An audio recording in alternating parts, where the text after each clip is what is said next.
Hey everybody, Darren with the White Hatter, and again, big thank you to your school for having us in today for the live event. Had a really good time.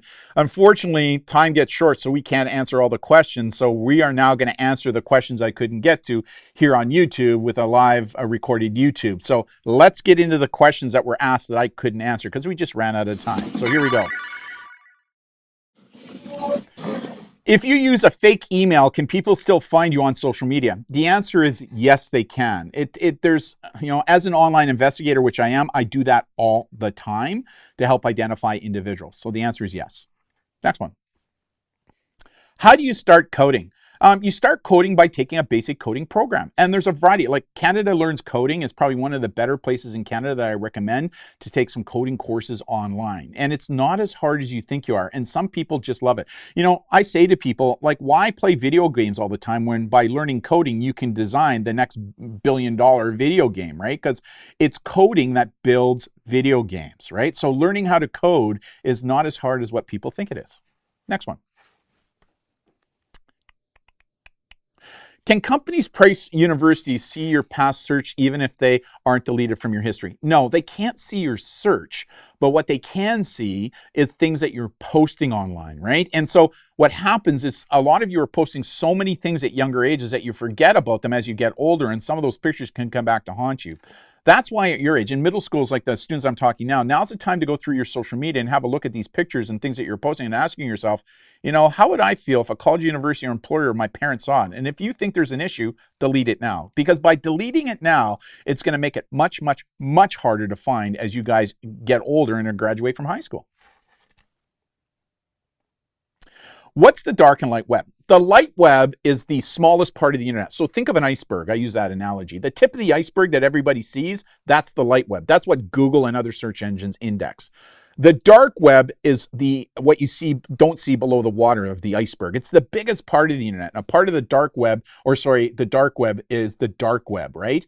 And that's places that aren't indexed by Google and other search engines. In order to go into the dark and deep web, you need an onion router like Tor to get down there to look, and it's totally unindexed. And it's probably one of the more dangerous parts of the internet, depending upon where you're going. Does Google Maps steal my info? Yeah, if you're using Google Maps, and if you have a phone, you have Google Maps, wherever you're going, Google Maps is still tracking where it is and what you're doing. So the answer is yes. Google's infamous for that. Is Fortnite and Among Us toxic? No, it can be toxic depending upon how people are using it. But in most cases, it's being used in very reasonable, appropriate places. Like a good example, Brandon does modding on Discords with respect to Fortnite and Roblox and some other things. And it depends upon mods can help keep things non-toxic. Remember, it's not the app or social networks, how people use it that make it toxic or not. You say you're a gamer. What games do you play? So I'm a boomer. So because of that, I love playing World of War Tanks, World of Warships. Brandon, however, he plays Cyberpunk, Fortnite, Roblox. He plays all of them, right? Are paid games safe? You only talked about free ones. Again, it depends, right? It depends. There are still some games and that you've paid for them that they still may be collecting your personal information. That's why before you download any game, be it free or paid, you always want to read their privacy statement and their terms of service, which is sometimes really hard to do because they're like 30 pages of microprint that's using language that you need a dictionary or a law degree to understand. But yeah, sometimes even paid games are still collecting personal information and selling it. VPNs can still be subpoenaed. They aren't really private. Yeah, it depends upon the VPN. So the one that we use, which is private internet access, it doesn't collect any information or anything you're doing. So even if it's subpoenaed, there's going to be no information there whatsoever that will be of any use to law enforcement, to be very honest with you. So again, it depends upon the VPN you're using, but ones like we use, even if you subpoena it, there's nothing there. What's your opinion on virtual reality? Yeah, this is interesting, right? Like the metaverse, virtual reality, right? Like there's a difference between virtual reality and augmented reality. Like I think augmented reality is where we're going to go, right? Augmented reality is kind of like the Google glasses or the Snapchat virtual glasses that I'm talking about, where as you're walking around, you can see everything in the real world, but little things will pop. That's what we call augmented reality. Another good example, fighter pilots. When they're in simulators, that's virtual reality. When they're actually actually in their fighter jets with their goggles. That's augmented reality. So I think virtual reality is going to be around. It's not going anywhere, but I think augmented reality is where we're going to go. Like, I think Apple, with their new glasses they're going to release here in the next couple of years, we think is really going to lead the charge on augmented reality. And there's some really good uses to it. The problem with virtual reality programs out there, like using Oculus and those types of devices, there's not a lot of parental controls on them. And number two, there's not a lot of privacy or safety features built into it. So right now, some of the things that are going on in VR can be somewhat dangerous of what's going on, especially when it comes to pedophiles who want to target young people who are using Oculus products on certain programs. So it'll be interesting to see where it goes for sure. Do I have to delete my social media? No, don't. I think, there is no doubt that those teens who become good digital citizens, you guys will have an advantage, right? And in fact, we are hired by companies to do background checks on candidates they're looking at. And what I can tell you is companies say to us that if a person doesn't have any kind of a social media digital dossier, it causes them concern. It makes them think, okay, they're lying to us because most people have some form of digital dossier. And number two, what are they trying to hide from us? So this is why we want to be thinking differently about our social media. Like, we teach a program for grades 10, 11, and 12 called Leveraging Social Media, where we teach teens how to leverage it to help them get into a college, university, a sporting team, or into a job, right? So again, no, not deleting it, but just respecting it. In Spider-Man the movie, Uncle Ben said, with great power comes even greater responsibility. Well, like it or not, technology and social media is great power. So with it comes even greater responsibility. So as long as you're using social media in an appropriate, reasonable way, it can work for you rather than against you. And the reality is, it's here to stay. It's a part of who we are. It's a part of the on-life world. If I get $10,000, can I buy an internet box like that? Yeah. This whole set that we have here is probably close to 70 to 75,000. It is amazing what Brandon has done here. I don't know if we can do the top down. Yeah. So this is what we call a Stream Deck. Some of you may know them. They're big with regards to gamers and places like Discord and stuff like that. So yeah, next one. What is doxing? Doxing is basically where a person learns about your information, like your address, your phone number, your private information, and then they post it publicly online and use it as a weapon. That's what it is. Can you still see tracking through the geofence while on a VPN? Depends. That's the answer I'll give you. Depends. Why do people hack you? Some do it just out of fun. Some do it as a part of a criminal enterprise to learn information that they can use to make money for fraudulent reasons.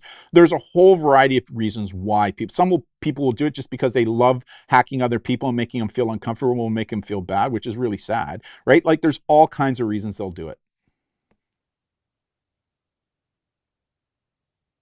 What is the best VPN to use? We use private internet access, PIA. It is a premium. Again, most people in our industry, that's what they use. There's others out there. We just prefer PIA simply because they don't collect your private information. There's nothing there. So even if it's subpoenaed, there's no information. And number two, it's cheap to use and it doesn't slow down our internet connection. We did research on all our VPNs and we chose this one for all those reasons. We thought PIA was the best from a privacy and security standpoint. I am a programmer. How do I get into white hat hacking? There are programs that are taught at college and universities in computer engineering courses right now called ethical hacking, right? And so one of the ways to do that is to learn coding, right? And if you're a programmer, you're starting to learn how to do that. And, white hatters are also known as pen testers, penetration testers, where you're hired by companies to see if you can penetrate their digital assets, right? And if you can, then you show them how to fix it so that black hatters can't get in. It's big business, right? So for that student who sent that message, stick with it, right? Is NordVPN a good? Yeah, I mean, it's pretty good. As long as you're paying for it, pretty good. Yeah. Do you sell merch? I liked your presentation. No, but when we were doing in-class presentations, we were throwing out merch like wristbands and stickers, but we're not selling any merch at this point in time. So how do find the people behind the exposed accounts, as we have had a couple of here? It depends upon are you talking about the IG T accounts? If they are T accounts, then if your principal connects with me, I could potentially work with your principal to see if we can get those people who are responsible for those accounts identified. No promises, but we've helped a couple of schools deal with that. Can data services also track and see what you're doing? Yes, they can. Next one. Does VSCO take your information? Yes, it does. VSCO. VSCO is like the old MySpace when I was younger, right? The boomer generation, the VSCO. Yeah, they do. It's free, right? So because it's free, it's collecting your private information.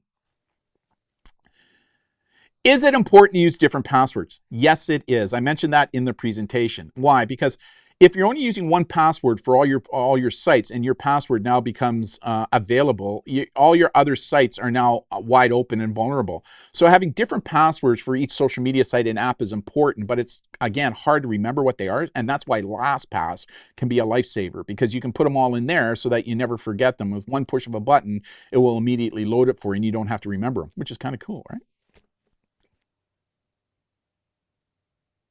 Is it more secure to use iOS or the Android? In most cases, iOS.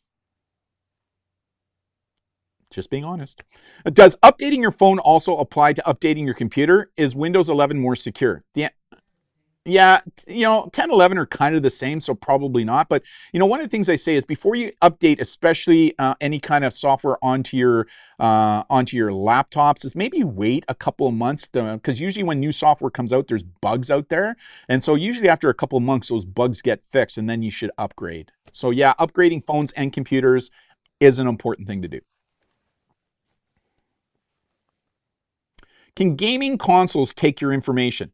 Not the consoles, but remember, all the console does is it connects you to the gaming platform where it's being hosted, and that hosted platform can screen scrape personal information.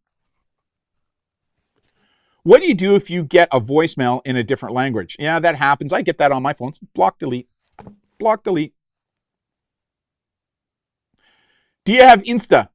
Yeah. We certainly do. IG. I also have a Finsta. Some of you know what that means too. What can you do if someone is sending you emails with 18 plus intentions? Illegal. If they're sending you unsolicited messages like that, it is illegal under the Criminal Code of Canada. So bring it to the attention of a teacher or principal who can then notify the police. Could be a course of action to take. Can your parents see the apps you have on your phone? Yep. They can if they know how. We've taught parents how to do that. And those are all the top voted questions that we received. So again, big thank you to your VP. Here's your confetti. Here's the applause for it. Just to say thank you again for inviting us in to present to your school. Had a really good time. The questions from the students, spectacular. So again, from the entire White Hatter team, thank you for attending this afternoon's presentation. Hopefully your school will have us back to do some other presentations. Bye, everybody.